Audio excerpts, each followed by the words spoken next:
ముందుగా మన అందరి కలయికు కారణమైన మన గురుదేవులు సుభాష్ పత్రిజీ గారికి ఒకసారి గట్టిగా చప్పట్లు కొట్టుకుందామండి. అలాగే ఇక్కడికి విచ్చేసిన ఆత్మబంధువులందరికీ కూడా ఒకసారి గట్టిగా చప్పట్లు. నేను ఏమీ ఊసిపోక సెల్ ఫోన్ పట్టుకుని ఊరికే సెల్ చూస్తూ ఉంటే యూట్యూబ్లో పిఎంసి చూసి ధ్యానంలోకి వచ్చానండి.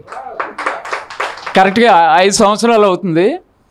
సెల్ ఫోన్లో పిఎంసి చూసి నేను ధ్యానంలోకి వచ్చానండి. ఇప్పుడు ఉదయం చాలామంది అందరూ చెప్పారు కదండి, పెద్దలందరూ చెప్పారు, ఇంకా నేను చెప్పేది ఏం లేదు.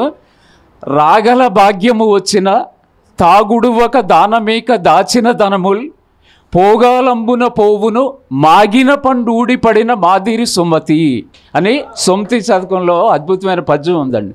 మనకి ఏదో బిజినెస్ కానీ వ్యవసాయం కానీ వ్యాపారం కానీ ఏదో ఉంటుంది, తద్వారా మనకి ఆదాయం వస్తుంది.